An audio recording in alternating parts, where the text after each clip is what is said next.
there, welcome to this edition of Eye on Ports. This program is proudly brought to you by Ghana Revenue Authority, Goil Company Limited, Ghana Ports and Harbours Authority, and Serene Insurance. Our media partner is the Business and Financial Times. This week, we are actually reviewing the year 2020 for businesses and traders. But before we bring you that particular discussion, let's take a look at some of the issues the Eye on Ports lenses captured in that particular year. The year 2020 has been very eventful in all sectors globally, and Ghana's ports and maritime industry was no exception. Like many facets of global businesses, the coronavirus pandemic and its associated impacts and adjustments were the highlights of 2020. Proud to the rearing of the ugly head of the COVID-19 pandemic in Ghana, the Ghana Ports and Harbours Authority acquired and commissioned 3 new tugboats as part of its strategies to attract larger vessels and enhance the turnaround time of vessels at the port of Tema in late January. With the caution to prevent the importation and spread of the coronavirus into Ghana, GPHA, in collaboration with the Port Health Unit of the Ghana Health Service, began intensive sensitization of the port community and its stakeholders in January, proud to Ghana recording its first case of the virus in March 2020. The Ghana Ports and Harbours Authority on Monday, 10th February 2020, rolled out an electronic toll payment system which has since facilitated trade while reducing the time spent in queues during the manual payment of tolls. Also in February, due to the admitted lack of coordination between the veterinary services, FDA and customs, 440-footer containers of salmonella-infested gizzard imported into the country made it out of the port of Ghana onto the Ghanaian market. In March, the Health Services Department of both the Port of Tema and Takoradi, in conjunction with Port Health, resumed their efforts to curtail any importation and spread of COVID-19 through Ghana's ports. In April 2020, the Ports Management Association of West and Central Africa, PIMWACA, directed in a letter that port platforms cannot shut down in the wake of the coronavirus crisis due to the critical needs of cargoes to move, especially goods such as pharmaceuticals and foods, and also the larger interest of sustaining economies. The Port of Takoradi in March undertook a specialized operation to unload some ocean-based machinery onto a heavy load carrier known as Combi Dock 1 for departure to Taiwan.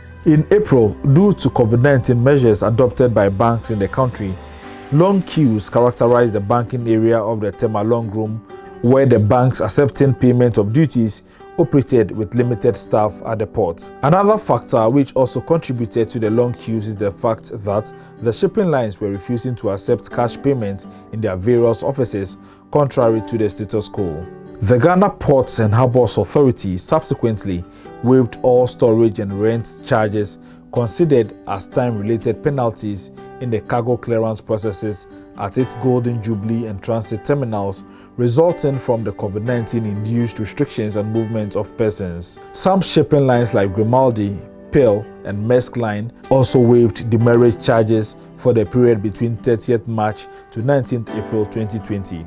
Again in April, government officially handed over the site for the construction of the Jamestown Fishing Harbour, which was expected to be completed in 32 months, to the Chinese engineers and contractors. Another major project in the month of June was that the President of the Republic assented to the bill to ban the importation of salvage vehicles and thus became law from 30th April 2019, pending implementation 6 months after the President's assent. Also in June, despite the interruption of the COVID-19 on the port's activities, the new Integrated Customs Management System, ICUMS, managed by the Ghana Link Services, was rolled out at the port of Tema, replacing previous vendors GCNet and West Blue Consulting. Still in June, the Ghana Ports and Harbours Authority sealed a contract with a consulting services company from Hamburg, Germany for the execution of feasibility studies for the construction of the port of Keta. In July, the Chief of Staff, Honorable Akosua Fremont Osei Opare, in a letter dated 3rd July 2020 and signed by the President, directed that effective July 2020, all ministries, departments and agencies, metropolitan, municipal and district assemblies as well as all state-owned agencies which desire to acquire new vehicles, should prioritize as their first option the purchase of locally assembled vehicles they intend to procure. On the 17th August, the President of the Republic, Nana Akufo-Addo, handed over the Secretariat of the African Continental Free Trade Area to the African Union Commission ahead of the implementation of the Continental Trade Agreement. On 22nd August 2020, construction of the Axim Fishing Port and Landing Site project commenced, which was one of 11 coastal fishing ports and landing sites projects government had identified to construct along the coastal regions of Ghana.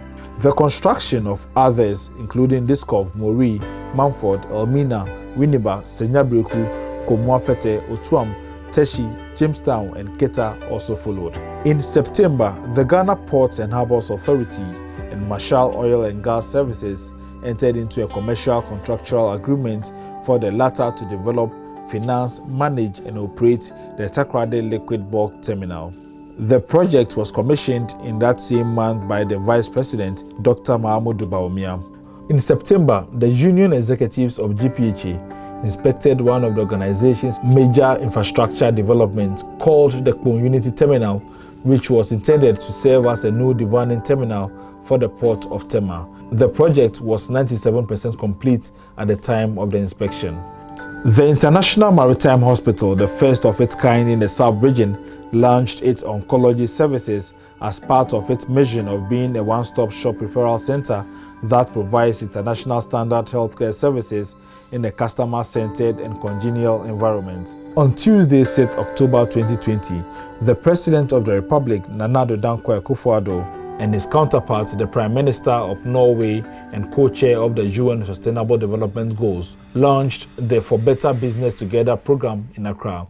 On 14th October 2020, the advanced group of consultants belonging to the Selhom team, consultants for the feasibility studies of Keta Port, officially resumed physical stakeholder engagement after being interrupted by COVID-19 restrictions for months. And as at November 2020, the 30,165 square meter truck park at Paga, being constructed by the Ghana Ports and Harbours Authority, was 85% complete when GPHA officials inspected the project. The Ghana Ports and Harbours Authority in November 2020 constructed a project office in Keji in the Keta municipality at the location where the proposed Keta port would be built.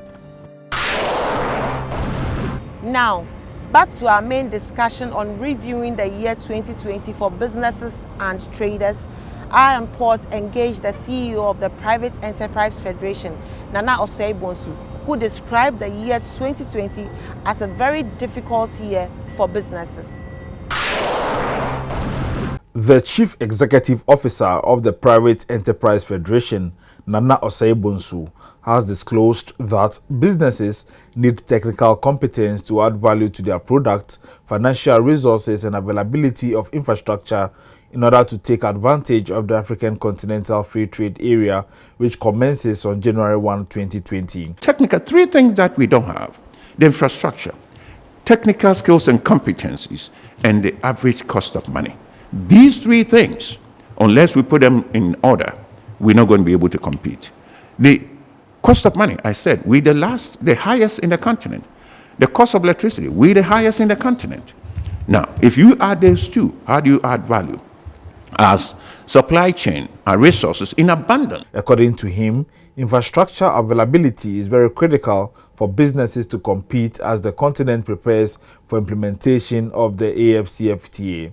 He added that there is the urgent need to improve road infrastructure. How come we have not done the road network, 3 lanes from Takoradi to Accra to Kumasi and back to Takoradi?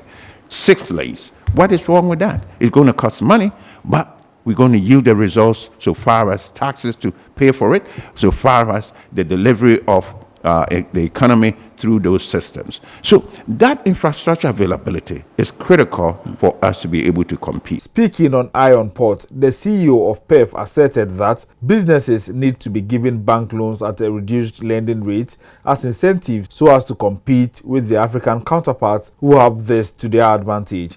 He revealed that with the commencement of the AfCFTA, government is said to lose some revenues, especially with the liberalization of 90% of trade tariffs. But Nana Osei-Bonsu believes that when the capacity of domestic private sector is boosted, it can make up for the lost revenue. We have to find ways that government itself will be resourced adequately. Government itself will also partner with the private sector to create the resource capacity to generate the income stream that private sector are now going to pay as taxes. He also stated that businesses that are going to be affected by the liberalization of the 90% tariffs must be made to come together to form a formidable entity to withstand competition.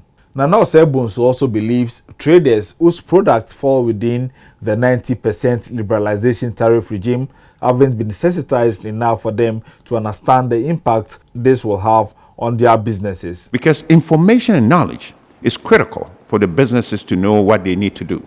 Information and knowledge is very important for them to know that, okay, do I move from this? Do I join somebody?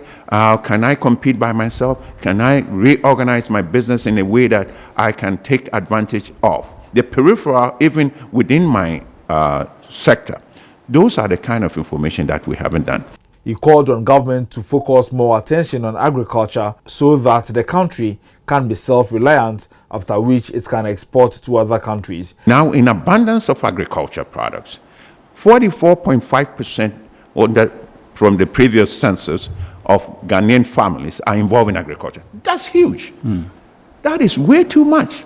And so how do we position ourselves that a few, 10%, 20% in agriculture that can feed us all with excesses for the businesses and all?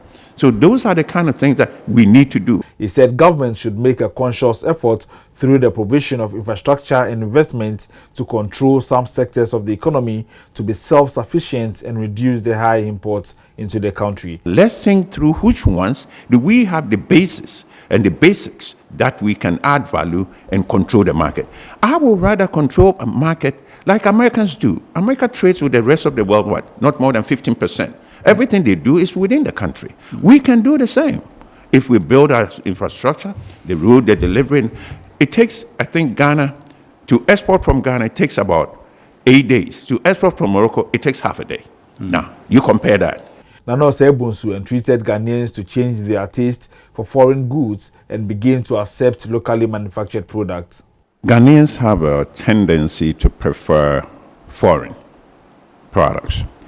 Not necessarily because it's better, but it makes them feel better. But patronage of local businesses, local products is something that I think Ghanaians should learn to cultivate. The Chief Executive Officer of the Private Enterprise Federation also called for the removal of impediments to trade in the country, like the numerous internal barriers. Delivery of things from one end to the other. You have about 52 stopping points from Wa to Keita. Why do we need that? You get stopped by almost every Tom, Dick, and Harry. Talking about the barriers? The barriers. Touching on the year 2020, he described the year as a very difficult year for businesses and, for that matter, the private sector. He said the pandemic reduced the income of most entities in the country and made it difficult for them to survive. He indicated that businesses are still reeling under the effects of the pandemic. 2020 will go down as one of the most difficult periods in the Ghanaian business area because we didn't have much to do. I see. Much to do in the sense of trading went down, incomes went down, no positive sight of when is it going to end. Yeah. You know, He said the only positive impact COVID had on businesses across the world was to allow businesses to think the same and come together to alert themselves and address issues of common interest. Nana Osei-Bonsu said there is a need for government to partner businesses by allowing the latter to make inputs into the formulation of policies before their implementation. This, he believes, will make Ghanaian businesses competitive. Away from that, Ironport caught up with the deputy chairperson of the African Union over the weekend, who shared some thoughts on the reopening of the Nigerian borders as well as the AFTAC. Please take a listen. Nigeria was slow even in signing up to these agreements, even though all the negotiations were led by an eminent Nigerian. Nigerian labor is a very strong organization, as well as the organization of businessmen. And they had images of Nigeria becoming a dumping ground for all kinds of goods from all kinds of places. And this they wanted to prevent. But I believe that Nigeria, as the industrial giant, which has the greatest in West Africa in terms of productive capacity, probably has the potential to benefit most, and it is beginning to realize this. So they sign up to this, they recognize the futility of an autarkic economy with closed borders, and that is what has led Nigeria to open itself up. Nigeria is a big country. Nigeria has a population of over 100 and something million. So Nigeria can afford to do that. Nigeria is self-sufficient. But Nigeria will gain more if it's open. East Africa already has an open East African economy. SADC already has an open customs union. So the lessons are clear that the more open you are, the more prosperous you'll be. There may be gainers and losers, but that's only in the interim. And the free trade agreement makes room for compensation for initial losses by states who open up too quickly. Dr. Benito Raima of a bank in Nigeria has even offered to facilitate some of these exchanges to make up for losses, and even proposed a situation where each country can make its payments in local currency and they will underwrite all that. So really, eventually, it's a win-win for Africa. Iron Port returns after this breather. Every now and again, Goil makes good things happen. This time, Goil has introduced Super XP Ron 95, a higher grade fuel loaded with additives and yet sold at the same price as normal fuel. Goil Super XP Ron 95 enhances engine performance like never before. It maintains the engine by keeping it clean from carbon deposits. Goil Super XP Ron 95 is designed to burn slowly and thus improves fuel economy, making you save money after several kilometers. Goil Super XP Ron 95 gives you a smooth driving experience, that is, less vibrations. Fill up with Goil Super XP Ron 95. Now there's no need to pay more for any higher grade fuel. Goil has that sorted. Goil, good energy. Electricity, then pay your taxes. Our taxes, our future. Because you see, without our taxes, we wouldn't have good roads, good schools, better hospitals, streetlights, and other very important social amenities. When we pay our taxes, we give our children free and quality education. Talga, my money too small. Why should I pay my tax? Look, small. Salifo, it doesn't matter how small or big your business or income is. You still have to pay your taxes.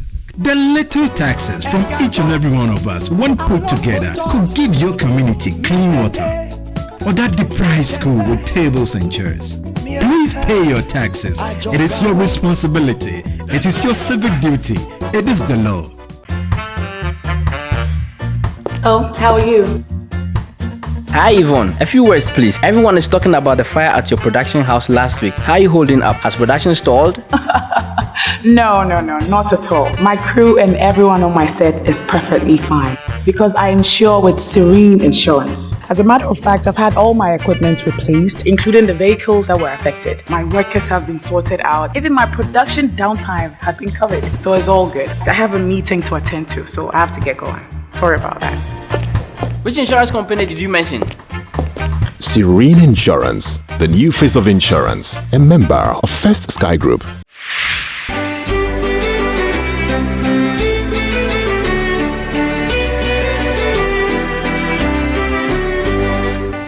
Our dear staff and cherished clients, the year 2020 has been particularly challenging for us all.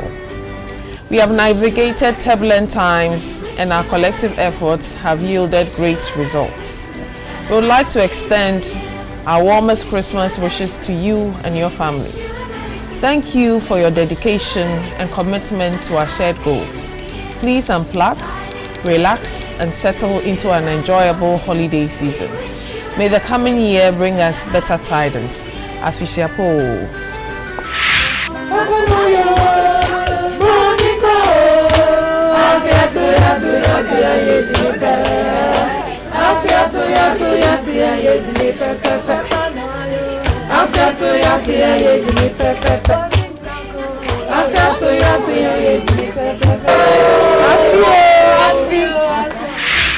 Papa Noyo, Monico, Afia tuya yedini pepe. Afia tuya yedini pepe. Afia tuya. Hip hip hip, hooray! Merry Christmas! Happy Shabbat! God bless you, Happy Shabbat! God bless you. All our stakeholders, the management of the Ghana Ports and Harbours Authority, our shipping agents, all other workers who have worked through the port in the course of the year, a very Merry Christmas and a very prosperous New Year.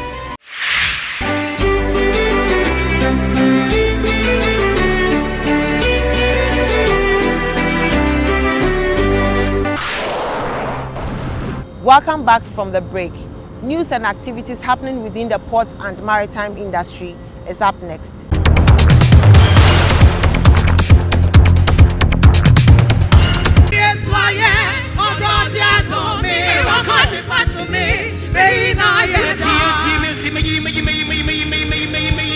Ghana's leading oil marketing company, GOIL, has held a Thanksgiving service in Accra to thank God for His grace and blessings throughout the year 2020. The Thanksgiving ceremony was a joyful and prayer-filled one that brought together members of staff, management and board members, including the chairman, Kwame Battles. In ministration were the General Overseer of the Assemblies of God Church, Reverend Dr. Paul Frimpong Manson, and the General Overseer of the Global Revival Ministries, Reverend Dr. Robert Ampia Kofi. The Chief Operating Officer of GOIL, Alex Aziu, recounted that despite the challenges of COVID-19, God's faithfulness has led GOIL to steady its ship to stay afloat in business. By the grace of God as well, even though our finances were very hard hit, thankfully, lots of organizations who were indebted to GOIL for no apparent reason, I believe it is as a result of a lot of prayer in GOIL, started paying up. So the board, management, the staff, stakeholders of GOIL want to use this unique opportunity to thank God as the first oil marketing company and express our deepest gratitude to God for how far He has brought us. The Managing Director of GOIL and Group CEO, Kwame Osei-Prempeh, praised God for listening to prayers of staff and management of GOIL for the company's sustainability. I can say that God has manifested Himself, His greatness in this effort. It is right, it is good, it is pleasant. God appreciates the thanksgiving of His people.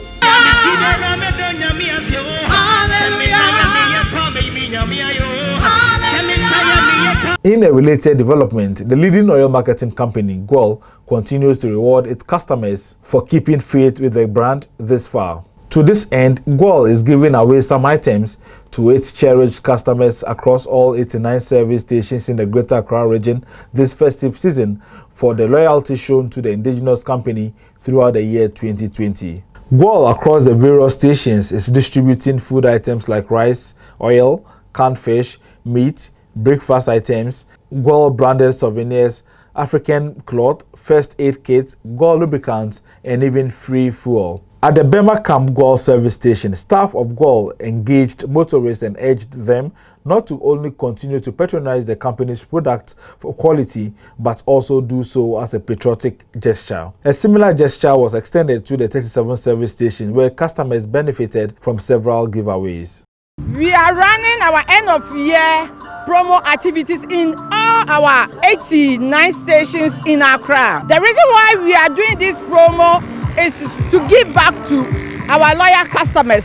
We are urging every customer to pass through our station because we have quality fuel.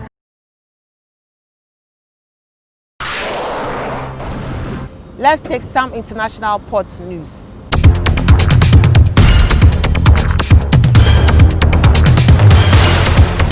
The International Labour Organization's Committee of Experts issued a ruling that governments have failed in their duty of care towards seafarers under the international law during the COVID-19 pandemic. In the first ruling of its kind, the committee of 20 jurists found that governments failed abjectly to protect minimum of seafarers' rights as set out under the Maritime Labour Convention 2006. This includes basic rights such as access to healthcare, repatriation, annual leave, and shore leave. Russia's Gazprom Neft said the company's first cargo and passenger ship-to-ship LNG bunkering vessel has been set afloat. In its statement, Gazprom Neft added that the shipyard completed the main stage in the vessel's construction, including assembling the hull and installing LNG fuel tanks and other auxiliary systems in record time. The vessel has been moved to dock for final installations of navigation systems and controls and installations of key equipment rooms. Sea trials are planned for spring 2021. Schedules of vessels that have berthed within the port, those at anchorage and those expected in the coming week, including the Bank of Ghana exchange rate, is also up next.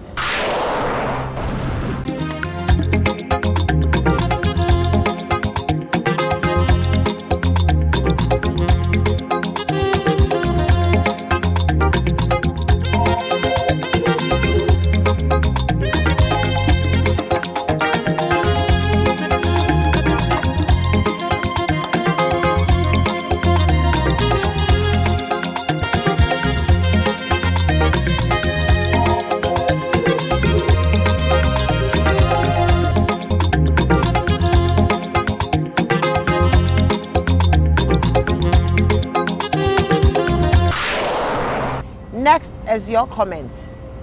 My name is John from Akwitia, and my question is, will the AFCFTA affect all businesses?